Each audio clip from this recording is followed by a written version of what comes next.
السلام علیکم ناظرین، پروگرام میں خوش آمدید۔ میں ہوں علی حیدر، آپ دیکھ رہے ہیں پروگرام ایک پاکستان۔ ایک طویل عرصے سے بظاہر مشکل میں دکھائی دینے والی تحریک انصاف کے لیے اہم فیصلوں میں بظاہر ریلیف ملتا محسوس ہو رہا ہے۔ آج اسلام آباد ہائی کورٹ نے توشہ خانہ کیس میں بانی تحریک انصاف اور ان کی اہلیہ کی سزا معطل کر دی، جبکہ اسلام آباد ہائی کورٹ نے ہی ہفتے میں ایک دن بانی تحریک انصاف اور ان کی اہلیہ بشرا بی بی کی ملاقات کرانے اور عید پر بھی ان کی ملاقات کا حکم دیا ہے۔ یہی نہیں بلکہ پشاور ہائی کورٹ نے 9 مئی کے بعد روپوش ہونے والے پی ٹی آئی رہنما حماد اظہر کی 51 مقدمات میں ضمانتیں منظور کر لی ہیں۔ 26 مارچ کو اسلام آباد ہائی کورٹ کے ججز کا فیصلوں میں اداروں کی مداخلت پر سپریم جوڈیشل کونسل کو لکھا جانے والا خط بھی تحریک انصاف کے بیانیے کو سانس دینے کی بجائے باعث بنا تھا۔ اس خط نے تو گویا ملک کی عدالتی تاریخ کو ایک بڑے تنازع میں الجھا دیا۔ تحریک انصاف نے خط میں عائد کیے جانے والے الزامات کی تحقیقات کا مطالبہ کیا۔ مطالبہ عدالتی تھا۔ آج فیصلوں میں مداخلت پر اسلام آباد ہائی کورٹ کے 6 ججز کے خط کے معاملے پر chief justice of Pakistan justice Qazi Faez عیسیٰ کی سربراہی میں 7 رکنی بینچ تشکیل دے دیا گیا ہے۔ جسٹس منصور علی شاہ، جسٹس یحییٰ آفریدی، جسٹس اطہر من اللہ، جسٹس مسرت ہلالی، جسٹس جمال مندوخیل اور جسٹس نعیم اختر افغان بھی اس بینچ میں شامل ہو گئے۔ سپریم کورٹ معاملے کی سماعت بدھ کو کرے گی۔ ساتھ ہی حکومت کی جانب سے بنائے گئے انکوائری کمیشن کے سربراہ جسٹس ریٹائرڈ تصدق حسین جیلانی نے کمیشن کی سربراہی سے معذرت کر لی۔ یکے بعد دیگرے ہونے والی اس پیش رفت کو پاکستان تحریک انصاف سے وابستہ افراد اپنی کامیابی قرار دے رہے ہیں۔ انہوں نے موقف اپنایا کہ ججوں نے خط میں سپریم جوڈیشل کونسل اور اس کے chairman chief justice of Pakistan کو مخاطب کیا، لہٰذا یہ عدالتی وقار کی خلاف ورزی ہوگی کہ ایسے معاملے کی انکوائری کروں جو سپریم جوڈیشل کونسل یا سپریم کورٹ کے دائرہ اختیار میں آتا ہے۔ سوال پیدا ہوتا ہے کہ کیا انکوائری کمیشن کی تشکیل سے قبل جسٹس تصدق جیلانی کو اعتماد میں نہیں لیا گیا؟ اگر یہ معاملہ سپریم کورٹ اور سپریم جوڈیشل کونسل کے دائرہ اختیار میں آتا ہے تو اس معاملے پر انکوائری کمیشن کیوں بنایا گیا؟ اس کے لیے گزشتہ 7 دنوں میں ہونے والی اہم ڈیولپمنٹس آپ کے سامنے رکھتے ہیں۔ ناظرین، اسلام آباد ہائی کورٹ کے ججوں کی جانب سے سپریم جوڈیشل کونسل کو لکھا گیا خط سامنے آنے کے بعد چیف جسٹس آف پاکستان نے اسلام آباد ہائی کورٹ کے چیف جسٹس اور دیگر ججز کو اپنے گھر بلا کر اعتماد میں لیا تھا۔ چیف جسٹس سے ججز کو درپیش شکایات سننے کے بعد انہیں حل کرنے اور ان کے خدشات دور کرنے کی یقین دہانی کروائی تھی۔ اسی سلسلے میں چیف جسٹس نے مسلسل 2 روز فل کورٹ اجلاس بھی منعقد کیا تھا، جبکہ چیف جسٹس نے وزیر اعظم پاکستان شہباز شریف سے ملاقات بھی کی تھی، جس دوران انکوائری کمیشن بنانے کا فیصلہ ہوا تھا۔ چیف جسٹس اور شہباز شریف کے درمیان ہونے والی ملاقات کے نتیجے میں وفاقی حکومت نے ہفتے کے روز جسٹس تصدق جیلانی کی سربراہی میں ایک رکنی انکوائری کمیشن بھی تشکیل دے دیا تھا۔ پاکستان بار کونسل اور وگر کونسل کی جانب سے انکوائری کمیشن کا خیر مقدم کیے جانے کے باوجود 300 سے زائد وکلاء نے چیف جسٹس کے نام خط میں معاملے پر از خود نوٹس لینے کا مطالبہ کیا تھا۔ اس خط کے ساتھ ساتھ وکلاء نے ملک گیر وکلاء کنونشن کا انعقاد بھی شروع کر دیا تھا، جس میں اسلام آباد ہائی کورٹ کے ججز کی حمایت میں تقاریر، نعرے اور ریلیاں زور پکڑ رہی تھیں۔ اس ساری صورتحال کو سامنے رکھتے ہوئے چیف جسٹس نے معاملے کا از خود نوٹس لیتے ہوئے بدھ کو سماعت کے لیے مقرر کر دیا۔ سپریم کورٹ کا بینچ تحقیقات تو کرے گا مگر چند سوالات تاحال جواب طلب ہے۔ ججز نے اپنے خط میں جوڈیشل کمیشن کی ڈیمانڈ نہیں کی، جسٹس جیلانی نے بھی وہی بات کی ہے۔ سوال یہ ہے کہ جب چیف جسٹس اور وزیر اعظم کے مابین ملاقات کے بعد انکوائری کمیشن کا فیصلہ ہوا، چیف جسٹس طے بھی کر چکے تھے، کابینہ نے نام دیا، تو اس کے بعد چیف جسٹس نے اپنا فیصلہ کیوں بدلا؟ جسٹس جیلانی انکوائری کمیشن کی سربراہی قبول کر چکے تھے، اچانک انہیں اپنا موقف بدل کر معذرت کیوں کرنا پڑی؟ سوال تو یہ بھی ہے کہ ججز نے تو سپریم جوڈیشل کونسل سے رائے مانگی تھی، جبکہ جب معاملہ کسی تحقیقات کے بجائے ایس او پیز کی تشکیل کا ہے، جب معاملہ میں ججز میں انسٹیٹیوشنل کنسلٹیشن مانگ رہے ہیں، پھر جوڈیشل کمیشن کیوں بنا دیا گیا؟ کمیشن کے اعلان کے بعد بڑی بار کونسل کمیشن کی حمایت میں تھی، تو پھر از خود نوٹس کیوں لیا گیا؟ سپریم کورٹ نے از خود نوٹس بھی لے لیا، ججز بھی خود کہہ رہے ہیں کہ ثابت نہیں ہو سکے گا۔ سوال یہ ہے کہ معاملہ سابق چیف جسٹس عمرتا بندیال اور چیف جسٹس اسلام آباد ہائی کورٹ کے علم میں بھی یہ بات لائی گئی تھی۔ یہی نہیں بلکہ موجودہ چیف جسٹس کو بھی معاملے سے آگاہ کیا گیا۔ سوال یہ ہے کہ پھر اگر معاملہ اس قدر سنجیدہ نوعیت کا تھا تو اس پر خاموشی کیوں اختیار کی گئی؟ عدالت نے کیس کو ہنگامی بنیادوں پر فوری طور پر دستیاب ججوں پر مشتمل بینچ بنایا۔ تحریک انصاف کا مطالبہ 7 ججوں کی بجائے فل کورٹ بنانا ہے، جس کے لیے مزید کچھ روز درکار ہوں گے۔ یہاں سوال پیدا ہوتا ہے کہ معاملے کو الجھانا اور لٹکانا کس کی خواہش تھی؟ بات کریں گے اس حوالے سے. میں جوائن کیا ہے سینئر صحافی محمد مالک صاحب نے. محمد مالک صاحب، سب سے پہلے تو یہ بتائیں کہ جو آل آف اے سڈن اتنا کچھ آج کے روز ہو گیا جوڈیشل فرنٹ پہ، اور پھر عمران خان کے لیے جو جوڈیشل سے ایک ریلیف آیا ہے، اس کو کس طرح دیکھتے ہیں آپ آج کے ان معاملات کو؟ علی، چانس کی بات ہے تو ادھر پہلے جب شو کر رہا تھا تو یہی بات میں نے علی ظفر صاحب سے پوچھی. میں نے کہا یار اب آج تو لگتا ہے آپ کی لاٹری نکل آئی ہے. اوپر سے چیف جسٹس سب سے بڑی خبر آپ نے چھوڑ دی. جسٹس صاحب نے جو 7 ممبر بینچ بنا دیا، اور کمیشن جو تھا انکوائری کمیشن 6 ججز کے معاملے میں، وہ تو لگتا ہے کہ it's a stillborn child, وہ بننے سے پہلے ہی وفات پا گیا کمیشن جو ہے. So very very interesting day indeed.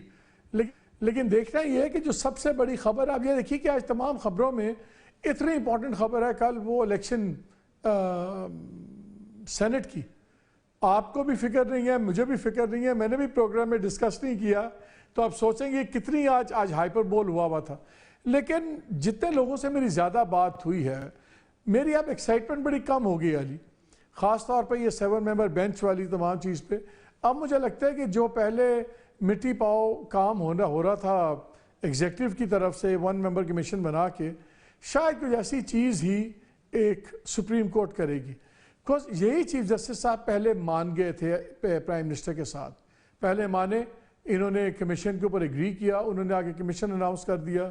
انہوں نے بعد میں کمیونٹی نکالا، اس میں لکھا ہوا تھا کہ جنہوں نے شرط لگائی ہے ان اے وے، اور پرائم منسٹر نے وعدہ کیا کہ وہ دھرنا ججمنٹ کیس کو امپلیمنٹ کریں گے، اور اس کے مطابق نیسیسری اتھارٹیز کو ڈائریکشنز دیں گے کہ ان کا عمل درآمد کیا جائے، لیجسلیٹو ایکشنز لیے جائیں، سب کچھ جس کا ذکر بھی نہیں کیا لاء منسٹر نے. سو ہو سکتا ہے وہ ڈفرینسز ہوں. اور پھر جب پبلک ریاکشن آیا میڈیا میں، سوشل میڈیا میں، پھر ایکیڈیمک سرکلز میں یا پڑھے لکھے لوگوں کا، تو شاید چیف جسٹس صاحب ذرا گھبرا گئے، انہوں نے 184(3) کر دیا، سو موٹو کر دیا. یہ کمیشن پہ اگری کر کے بعد میں سو موٹو کرنا سمجھ نہیں آتی. 7 دن بعد، پہلے دن سے سارے کہہ رہے تھے آپ سو موٹو لیں، بینچ بنائیں. جو 6 ججز تھے خود انہوں نے کہا کہ جی آپ ایک جوڈیشل کانفرنس میں کریں، اس میں تمام ہائی کورٹس کے باقی لوگ بھی ہیں، وہ بھی اپنی چیزیں بنائیں، اور پھر کوئی لائحہ عمل، اور پھر آپ کوئی لائحہ عمل طے کریں. بات یہ ہے کہ لائحہ عمل کس معاملے میں طے ہونا ہے کہ حکومت کے، سرکار کے کہنے پر جو انٹیلیجنس ایجنسیز ہیں وہ ججز کو کورس نہ کریں، تنگ نہ کریں، ہراس نہ کریں، فیصلے بدلوانے کی کوشش نہ کریں. تو اگر اب آپ نے ڈائریکشنز لینی ہے کہ پالیسی میٹر، تو جس ملک میں ایک ورڈکٹ امپلیمنٹ نہیں ہوا دھرنا کمیشن کا، دھرنا کیس کا، اس کا تو فیصلہ پڑا ہوا 2017 سے، جس کا ذکر بھی ہوا یہ سپریم کورٹ کے اعلامیے میں. تو جب ججمنٹ امپلیمنٹ نہیں ہو رہی تو گائیڈ لائنز کیا امپلیمنٹ ہوں گی؟ اچھا، اگر انکوائری کمیشن بھی سجیشنز کرتا تو بہت زیادہ کرٹیسزم ہونا تھا. میرا خیال ہے اب شاید چیف جسٹس صاحب نے سوچا ہے کہ میں کورٹ سے کروا لوں تو اس کی کریڈیبلٹی زیادہ ہوگی. میں صبح کافی ایکسائٹڈ تھا اس چیز پہ، ٹو بی ویری آنیسٹ، کہ زبردست کام ہو رہا ہے یار، آج یہ ہو گیا ہے، اور جناب کمیشن کی بات ختم ہو گئی ہے، کورٹ بیٹھے گی، کورٹ کرے گی. لیکن میری آج بات ہو رہی تھی آن ایئر بھی، آف ایئر بھی، علی ظفر صاحب سے بھی، اور اعتزاز احسن صاحب سے بھی، باقی بھی کافی زوما سے، تو جو پکچر کو اتنی پرومسنگ نظر نہیں آ رہی. لگ رہا ہے کہ بس ایک ہوگی ایکسرسائز. مجھے تو ایکسرسائز ان فیوٹیلٹی لگتی ہے. نہیں، لیکن اس میں والد صاحب ایک چیز تو ہوگی، دیکھیں وہ جو ہمیشہ ہوتا ہے کہ ہر ادارہ اپنی حدود میں رہے، یہ نہ کریں، وہ نہ کریں، ہوگی، وکلات دلائل دیں گے. تو ایک چیز تو ہوگی مالک صاحب، وہ یہ کہ لوگ واقعات سائٹ کریں گے، لوگ اپنی اپنی آپ بیتی بتائیں گے، اداروں کو گھسیٹا جائے گا، اداروں کا نام لیا جائے گا، لوگ بتائیں گے کس کے ساتھ کب کیا ہوا، وہ ٹاک آف دا ٹاؤن بنے گا، وہ میڈیا میں آئے گا، آپ اور ہم ڈسکس کریں گے. یہ تو ہوگا سر. یہ تو نہیں علی، یہ ان باتوں کو ہمیں بدھ کو پتہ لگے گا کہ یہ کورٹ بینچ جو ہے 7 ممبر بینچ، یہ کیا رولز بناتا ہے، کیا پروسیجر بناتا ہے، کیا اوپن چیز ہے، کیا ایک کلوزڈ ہے، ان کیمرہ ہے، کیا ہوگا. یہ تو ہمیں we have to hold our horses till Wednesday، تب کلیئر ہوگا. لیکن اگین مجھے ایک بات بتائیں، اگر کوئی میننگ فل ایکشن نہیں ہونے تو پھر تو میرا خیال ہے وہ نہیں ہونی چاہیے بات جو آپ کہہ رہے ہیں، سوائے اس کے کہ آدھے لوگ جوڈیشری کو گالیاں دے رہے ہوں گے، آدھے سیکیورٹی کے اداروں کو دے رہے ہوں گے، کوئی گورنمنٹ کو دے رہا ہوگا. اس ملک میں پہلے ہی بڑی کانٹ ہے، پہلے ہی بہت سارے فشرز ہیں، اس میں اضافہ کرنے کا کیا فائدہ؟ اگر کوئی اکاؤنٹیبلٹی نہیں ہونی، اگر کوئی کانسیکوینسز نہیں ہوں گے آئندہ ان چیزوں کے لیے، میرا ذاتی خیال یہ ہے، اور میں نے پروگرام میں بھی ایکسپریس کی تھی اوپینین، مجھے لگتا ہے کہ شاید میکسم اس میں چیز میں سے یہ نکلے کہ ایک ایکسیپٹیبل لیولز کے اندر دوبارہ ہراسمنٹ ہو، دوبارہ انوالومنٹ ہو. شاید اس دفعہ بہت سی حدیں کراس کر دی گئی ہیں اداروں کی طرف سے کہ سرٹن ریزلٹس لینے کے لیے، چاہے وہ جوڈیشل ہیں یا نان جوڈیشل معاملات ہیں، تو ایک ہوتا ہے نا، ایک ٹپنگ پوائنٹ ہوتا ہے. تو میرا خیال ہے کہ اتنا جو شور ہو گیا ہے، اس کے بعد بیسٹ چیز یہی نکلے گی کہ اچھا یار پہلے والی چیز رکھیں، حدیں پرانی حدوں میں سارے چلے جائیں، بیکاز حدیں تب تک ختم نہیں ہوں گی. اگر آپ یہ سمجھتے ہیں کہ انوالومنٹ بند ہو جائے، اگر آپ سمجھتے ہیں کہ کسی قسم کا کوئی غیر قانونی یا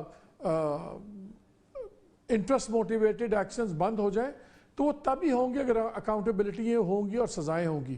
اچھا یہاں اس ملک میں ہر کوئی ریڈ لائٹ بھی کاٹتا ہے، یا ہر کوئی فیملی بٹھا کے اشارہ بھی کاٹتا ہے، نقوی صاحب کے ساتھ کیا ان کو لے کر کے کیا ہو رہا ہے سر؟ ہم یہ دیکھ رہے ہیں کہ ان کو بڑی امپورٹنٹ کمیٹی سے نکال دیا گیا، پھر وزیر خزانہ کو جس کمیٹی میں ان کو ہونا چاہیے تھا وہاں پر نہیں ہے، اسحاق ڈار کو اس میں ڈالا گیا کامن انٹرسٹ میں. تو سر یہ لے کر یہ کیا ہو رہا ہے؟